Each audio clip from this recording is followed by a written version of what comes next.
Hey guys, it is Mike from Baltimore Rides here. I don't have my earpiece in. I'm using the car microphone, so if it sounds a little weird, I apologize. My night is done. I am wrapping up for the night.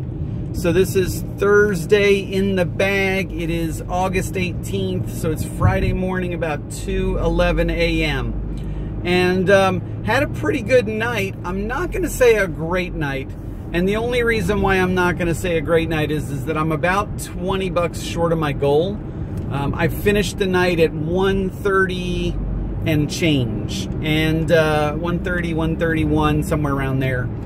And, you know, my goal was 150. I could tell early on that I was going to have difficulty reaching that number. At about 10 o'clock, I was at 70 bucks. So just to put it in perspective, you know, if you're going to get anywhere near $150 to $200, you've got to have $100 in the bag by 10 p.m. You really do.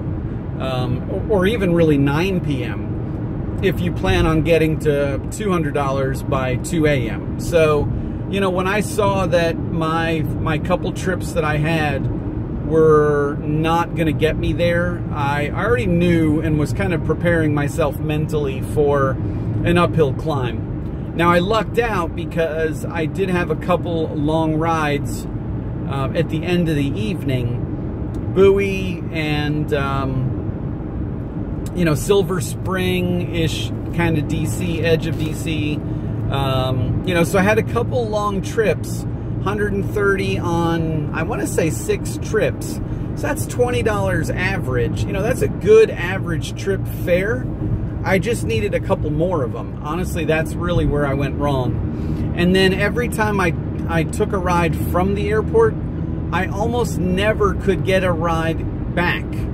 You know, I set destination, or I just left the app on while I was driving, you know, in an area where there was people before I got on the highway. And none of those times did I get really any decent pings. You know, and that's really where you pick up that extra 20 bucks or so, is that, you know, whether it's destination mode on the way back to the airport, or whether it's just leaving your app running and you pick up a couple residentials before you get yourself back on the highway. But it didn't happen in that way tonight. So I'm down, you know, down a little bit from where I wanted to be. Now, here's the deal. You know, one of two things could very easily happen. I can take 295 north coming from the airport, because all the flights are in, and I can cruise through the city and I can pick up some late-nighters, the bar closing crew, employees, chefs, bartenders, some late-night people going to work, and then I could limp home at 4 a.m., have a rough morning, you know, not really get to spend enough time with my kids because I'm sleeping till noon, 1 p.m., or I can just go home, get a good night's sleep, actually get to spend, you know, 3-4 hours with them before I go to work tomorrow, and it would do my body a whole bunch of good. So you have to kind of know when to hold them and when to fold them, from what Kenny Rogers or Kenny Loggins told me, whatever the hell his name is. You know, that's kind of the way it works. So better, you know, discretion is the better part of valor. I feel like it's worth it for me to just fold up shop $20 short and, you know, and get home and get a good night's rest. I'm not going to lie, guys. I've had a very disappointing Lyft week.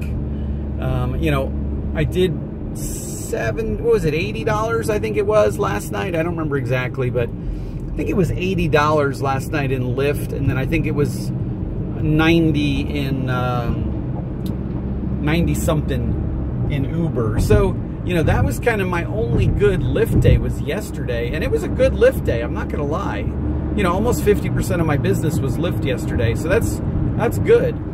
You know, I'm lucky if I can get $20, $30 in Lyft, you know, some days. So, and today, every time I went to the airport, Uber won. Every time I was in a neighborhood, Lyft never pinged. Now, there was one time today where Uber and Lyft tied, and they both got to, you know, they both basically sent me a job at the same time. And, you know, Lyft was telling me drive to the airport and you'll get a ride. Uber actually sent me a request. And, you know, look, my cancellation rating is like 13% because I've had a couple cancels recently. And I don't want it to get, you know, that high. I really wanted to get, you know, below 10%. So I had to choose the Uber ride and not go and get the Lyft ride. Now, the Lyft ride probably would have been a better ride. You know, Lyft typically takes me south or to Towson. I'm not going to be prejudiced, but that's just kind of where it takes me on average. So, you know, it's just, you gotta play it smart. You know, my ratings matter. They matter to me. And so, you know, I don't want my Uber ratings to drop. Lyft to me is kind of like my, my supplemental. It's a secondary business to me. If I make $100 to $200 a week in Lyft, that's great. You know, really, it's getting my numbers in Uber that matter, and I just supplement, you know, with Lyft. If I can make that number combined, that's all that matters. But it's mostly coming through Uber, you know, unless something weird is going on. So other than that, guys, you know, that's really all I've got to talk about. I've been talking with one of my cohorts from the airport. His name is Andy.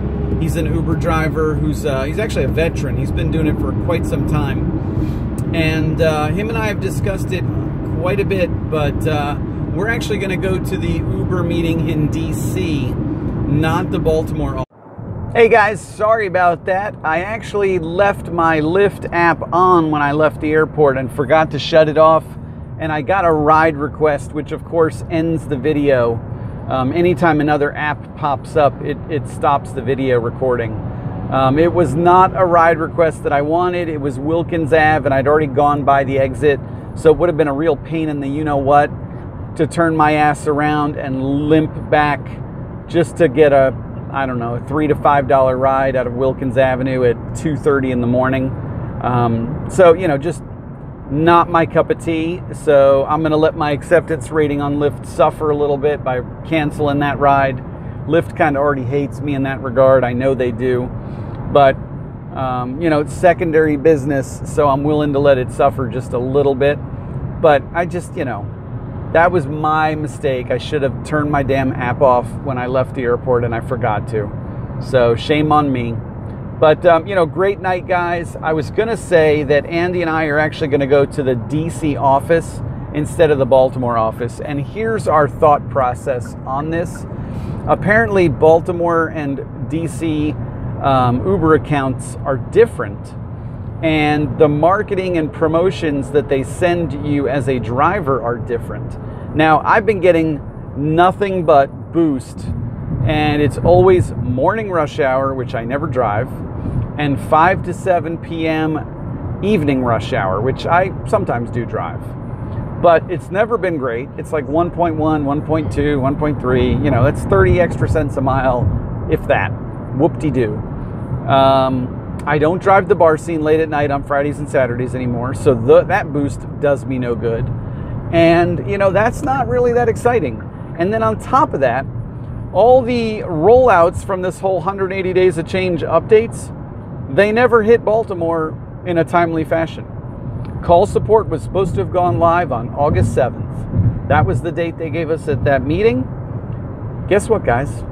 It's August 18th. Still no call support. And guess what else?